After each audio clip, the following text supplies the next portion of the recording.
Good morning, guys. It's me again. I just woke up this morning feeling very productive and energetic. Today is actually going to be a shoot day for me, so I thought I should take you along in getting ready. One of the questions that I get asked the most when I'm out is how I do my makeup, because I guess apparently people like how smooth it looks. So I just thought that I'd make a video on how to do that for y'all. So check out my cute little Valentine's Day nails. Press-ons were so fun.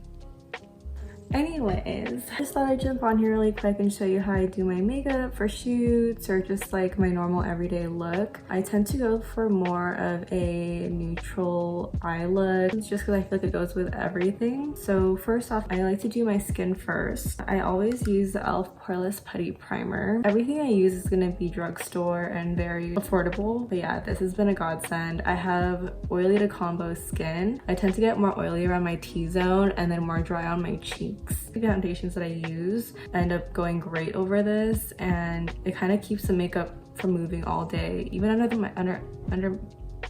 even under my eyes where there is a lot of creasing that tends to happen. This generally helps smooth everything out. How I apply this putty primer is I just take a small scoop on the back of my finger and I'll just swipe it along my face a few times, and then this is generally how much I put. I don't even need to put a lot. I mean, you definitely can, but I find that it feels like less heavy when you only put on a little bit. And I just kind of take my fingers and I rub that in. I generally tend to focus it on those areas because I feel like that's where my pores are largest, especially like around my nose and my chin. I like doing it on my forehead as well because that's where I tend to get oily, and I just noticed that with having this primer on, it definitely keeps my oil at bay. And then the leftover stuff, I either like to rub on my neck or onto just my eyelids to kind of act as a primer as well, since I don't really prime my lids.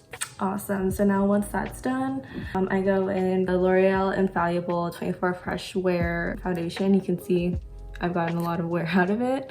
I don't remember how much this is, but it's definitely affordable. Maybe like $12 to $14 at the drugstore. I got mine at CVS, which is probably a little bit more expensive, but I've definitely seen this brand at Target. And so far it's like my favorite foundation to use because it doesn't feel very heavy or cakey. It feels very light and it lasts for very long. Like I remember like pre-COVID times, I would get off of work and immediately just start getting ready for the night, you know, to go out for like dinner or drinks, even parties. This would last the whole day through work and through like parties. This is a winner. The way that I apply that is I usually just take a wet makeup sponge. This one's a little crusty, definitely need to wash her soon. But this one is also from e.l.f. It's only $3, I believe, and it's like the softest blending brush that it's the softest blending sponge that I've used. I think I've tried the Beauty Blender once and it was amazing, but this is definitely a good alternative for very cheap. I mean, like it's only $3 and the Beauty Blender is like what, 20? I literally have a ton of these.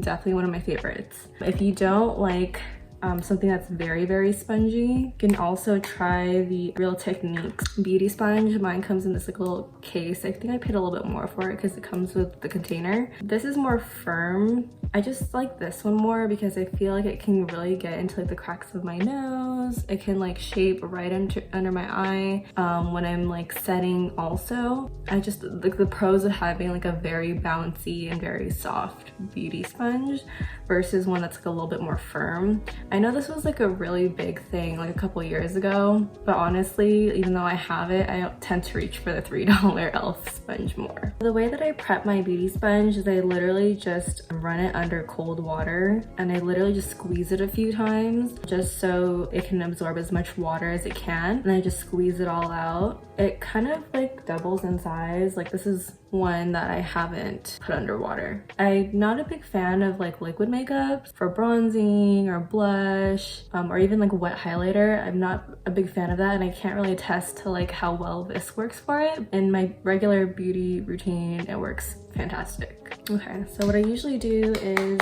just shake the bottle up a little bit. I just like dab a little bit on the back of my hand. I try not to use as much product as I can, just so it doesn't feel cakey throughout the whole day. I literally just take a little bit on the back of my hand and spread it out throughout my face.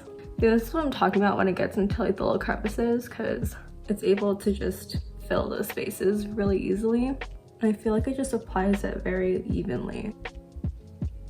Very natural looking, I love it. I kind of just keep working the foundation all around my face until everything is even. Sometimes I do my ears too, just a little bit so that it kind of just matches a little bit better. And then I just start dragging it out to my neck. I don't think my foundation is that different from my normal skin color, but I just like to do it to be sure, so it doesn't look crazy in photos. Okay, so now that that's done, I just take the excess and kind of just go all over for a final blend out. What really is annoying whenever I do my makeup is having to like deal with these like little baby hairs on my face, because I feel like if I lift them up to put makeup on them, it kind of looks like white cast. I don't like it, but I need to get to the skin underneath. Anyways, now we set a good base and foundation to our face. I'm gonna go ahead and go in with my e.l.f. 16-hour camo concealer. Everyone's heard about this. It's great. Just gonna take this, run this under my eyes, down my nose a little bit, above here, on the chin, and a few stripes on the top of my forehead, just to really bring that light to the center of the face. Just blend it out. I put it above my lip so that I have a lot of redness like around here and then the cracks in my nose from like all my like little tiny blood vessels and stuff. So I just like to kind of cover that up, and it hides it pretty well. I love the coverage. I'm not a full coverage gal. I feel like if anything, I'm more a medium. I can do full coverage, but I just find like it's really heavy and like not comfortable. It doesn't really suit me. And another thing that I love about this concealer is that it's really creamy for one, but also comes in many shade ranges. I love the fact that it doesn't dry out too quickly. I know a couple of the Maybelline concealers can do that to you and you have to work quickly with them, especially the one in like the little skinny cube one. I forgot the name of it. If I ever find it online, I'll go ahead and insert it here. But I hated working with those because I feel like it dried out so quickly, and then you had to work with it and just panic and anxiety setting in when doing your makeup. Now that we have our foundation and concealer on, I just like to take some powder to set the under eyes immediately because, like I said, I get a lot of creasing going on. I'm just taking my Wet n Wild Mega Glow contouring palette. I've already hit pan on it because I use it so often. This is really cheap as well. That's at Five Below and I think it's like $3. I just take the lighter shade and I swipe it with my beauty blender. I'm sorry, my e.l.f. sponge, and I just get right underneath. I also bring it down to my nose because I notice sometimes it tends to get oily on the side, so it just helps for longevity of your makeup.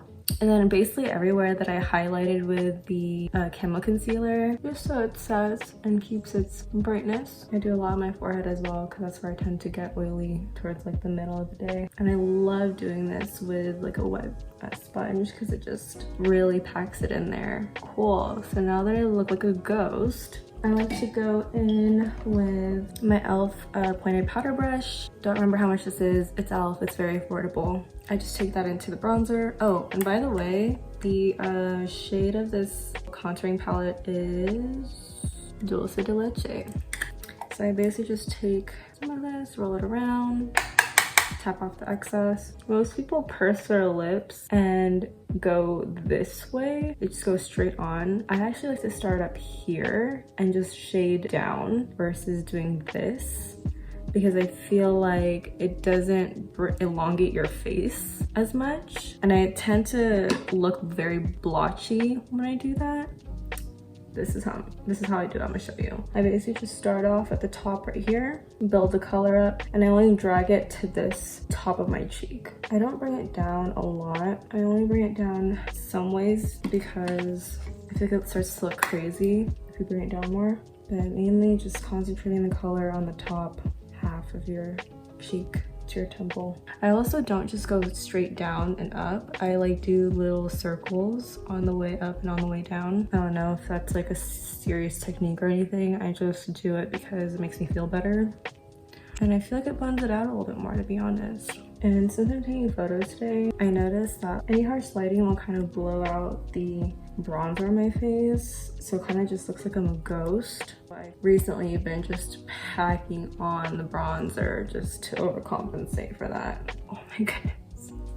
Oh, my hair's crazy, don't mind it. I just feel like I haven't been getting enough sun anyways. So how I do my bronzer top of here is I just do like the regular 3, where we've already hit our cheeks. I just kind of go up my temples right here on each side and then kind of connect them at the top. I try not to go down too far because then I feel like it kind of flattens your forehead, like brings it all the way down so it looks like you have no forehead, but just enough to connect temples. And then I just like to go under my jaw and down my neck so I can kind of set that foundation. Don't do that too much though, because the color will look way off in photos. Just do a little bit just to set it. And I still don't like how little color I have on my face, so I'll be right back. So now that we're done bronzing our face, let's go on to contouring our nose. I just like using this little baby brush from Eco Tools. I have another one right here. I like both of these because they're really tiny and small and they can like really get in there. So today I'm gonna go ahead and use the angled one just for fun. Start at the top of your nose and kind of work your way down so that thins your nose out. If you notice, my nose kind of flares out right here and makes it look larger. The way that I like to contour is I'll just start from this little lip and I'll just kind of continue that straight down my nose like so. I personally don't like to go too hard on the contouring of my nose. I've done it before where I've over contoured and then it just looks crazy. It looks like I'm a completely different person because of how dark I've contoured my nose. Also, it's like one of those things where you need to be careful about over contouring and even the direction of the way you contour, because if you contour at an angle by mistake, it can make your nose look crooked in photos or just in real life, I guess. Okay, so I didn't put too much on, but do you see the difference? She looks snatched. Once I contour like the sides of my nose, I don't typically do too much on this side just because I know with cream contour you can definitely achieve a different shape. I just don't like using cream products, so this is pretty much the look that I could just achieve with powder alone, and I'm pretty happy with it. I don't really mind the whole tip of my nose too much. I just like to also do a little bit down here to make it look a little bit shorter, more like a little button nose, and just a little bit on top. Give that illusion of like a small little tiny button nose. I also, for some reason, I don't know if this does anything to be honest, but I like to drag it a little bit in here because I feel like the cast of the setting powder just really makes my nose less defined. So now that we're done with contouring, I just like to clean up my bronzing a little bit. Once again, going into the light shade, I just like to kind of cut across to clean up my contour. And all of this stuff is gonna come off later. This is just to clean it up so it doesn't look so crazy and splotchy. So now that we have that done, I like to move on to my blush, which I don't do often, but when I feel extra spicy, I do it. Things that I splurged on just for fun. Plus I had a friend who worked at Sephora and he gave me like a discount on it. So I thought, why not treat myself? It's the Laura Mercier blush in the color Ginger. And I tend to go more for like nude peachy blushes. Just go ahead and dip into that, tap off the excess, and I kind of smile just so the apples of my cheeks show, and then I go ahead and take that and drag it into my contour. And as you can see, it's just a very light pink wash. Bring some life back into your face. It's cute. Sometimes I like to put a little bit in my temple, a little bit on my chin, and a little bit on my nose. Next, I do my highlighter. I just use like a regular fan brush. This one is from Bella Pro. I'm not really sure where to get this. I got this for Christmas, but any regular fan brush will work. I also really love the Morphe R36. So do other big beauty gurus. It's a really good brush. I've been really feeling the fan brush lately. I think it's because this kind of gives you fatter highlight, if that makes any sense, and this gives you more of like a skinny, more natural looking glow. Today I'm gonna use the Milani one in Champagne 120. It's a baked highlighter. It looks really nice and wet when you put it on. I like more of an intense highlighter, so what I like to do is I just spray a regular like face setting mist onto my brushes. This is nothing new. Every big beauty guru talks about spraying their eyeshadows and your highlighters and anything you want to look more wet and more bright on your face. So when I do, I just spray this heavily, and then I take my brush and I just kind of on all sides just run it around. I just take it and I very lightly go down at an angle to highlight just the very top of my cheekbones. I tend to stay in one line just because I've been liking the skinnier highlight. Oh my goodness. Okay, a little too wet. Let's blend it out. I just definitely overdid it with the setting spray. If you put too much of it, it can really wet your brush and it'll fail to separate your bristles on the brush, and it'll look like actual strokes, kind of, you can see, instead of just looking more airbrushed and flawless. But I just couldn't help myself. I just really wanted it to look really wet today, but it's giving me splotchy. It's not giving me airbrush like I wanted. So I'm just gonna switch over to this guy and not wet it so much, not get too excited. I also take some of this down to my chin, just a little bit on my Cupid's brow, even though we're gonna go ahead and overline our lips later. And for the tip of my nose, I just kind of boop it, boop it, boop it. Anyways, that's too much. I'll go ahead and jump onto brows. Typically, I like to do like a very filled in structured brow, but lately I just haven't been feeling like doing that. I just want to I wanted to try something new, so I've been kind of doing more of like a boy brow. I'm kind of inspired by like Glossier and like how like natural brows are like big and bushy. So the way that I've been achieving that look lately is with this NYX Tinted Brow Mascara. I love this thing. It's kind of following the line of your eyebrows. I just kind of do it to get the first layer of color for my eyebrows. Doesn't have to be neat again, just enough to transfer the color. Next up, I just go ahead and take, well, you may laugh, but it does work, just regular hair gel. I take this on a spoolie and I just, whatever product is on the top of the lid, I just kind of like lightly run that on the spoolie. So next, I'm just gonna take the gelled spoolie and run it up my eyebrows, pulling it upwards to make it look fluffy. If you do it my way with this, it's gonna look a little bit crazy at first, but I think I've really mastered it. Said, looks really crazy. We'll go back to fix it.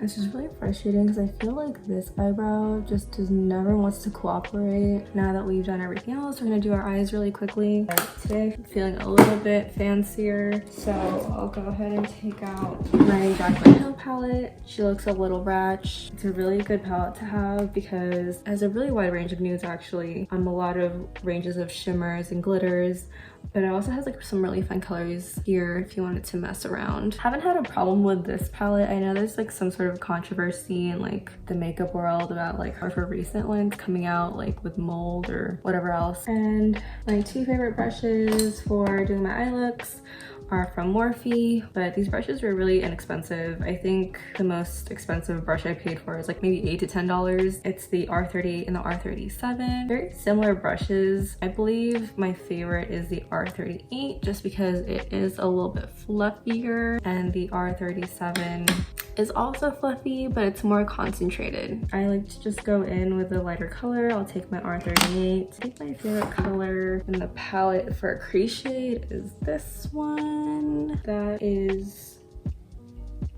Hunt, I think. I don't know. It's like 1, 2, 3. Yeah, it's Hunt. Run this in my crease. I don't know what it is either. I feel like this eye for me, the eyeshadow just goes on so smooth and so quickly. I'm already satisfied with how that looks, but it just takes me a while for this one. I guess God just said make her lopsided. Anyways, I like to go in with slightly darker color and go in with, that's not the color. Oh wait, is it like going this way? Scratch that. I think I was using the color Pooter. Huh. Yep, I was actually using the color Pooter. and go in with mocha underneath that and also on my lid. I've been really into doing more of like a smoky one. Nothing too harsh with black because I realized that it doesn't really look good on me. And of course I'm blending that in. Just a really skinny flat top brush. I'll take this and dip it into the black. I'll start off, follow my waterline and just kind of flick it up and then just find a way to attach it back down to the top of my lid. I just like to freehand it. I just like to live life on the edge. Now that we're done with the eyes, I just kind of go back in with the spoolie and shape out the eyebrows. So it kind of looks more smooth versus just Scrooge-like. And we're in the last leg of it here, y'all. For mascara right now, I'm using the Falsies by Maybelline. Just take some of that mascara and run it on my top lashes. I don't put falsies on every day just because it's kind of irritating to wear. I only pretty much wear them when I feel like being a bad beat. I'm gonna go ahead and take my favorite lash glue, which is the Duo Brush On Adhesive. I know there's several types of this one. I'm using the green one. Apparently there's like vitamins and stuff in it. I don't know. Also, I was worried a while ago because TikTok made me aware of like some products that had formaldehyde, which is really bad for your hair, your eyelashes, and that's why it was kind of recalled in like some shampoos and stuff. But I checked, it does not say there's any form of formaldehyde in it. Hopefully, I don't know, it doesn't say on the package, so I believe them for now. If I'm wrong, please correct me because I would love to know if I should stop using this glue. All I do is I take my lashes. This set is from House of Lashes. I believe it is the style Allura. Every time I buy a set from House of Lashes, it just always ends up framing my eyes really well. And I just brush very lightly on the band so that I can glue it on my eyeballs. Put it directly on my eyes. Just like what? Wow. I love it. So beautiful. I just love a dramatic lash. This is pretty much it. And for lips, the way that I achieve my typical everyday go-to nude lip is just with the NYX lip pencil in the color Toast. I just go ahead and outline my lips with this color, and I also fill in the rest of my lips. The way that I achieve my like little Bratz doll lip is by just outlining the sides of your lip here and not overlining that part, but heavily overlining your Cupid's bow. Kind of look like Kim Possible right now. Go ahead and fill in my lips. It's so creamy, I love it. Today, I'm just gonna go in with the Gloss Bomb from Fenty Beauty in the shade Fenty Glow. Love this. And there you go. One more step, I forgot. I always set my face. The one I'm using now is just from Wet n Wild again. Wow, I have a lot of Wet n Wild products, I'm just starting to realize. So the one I'm using today is the 3-in-1 primer.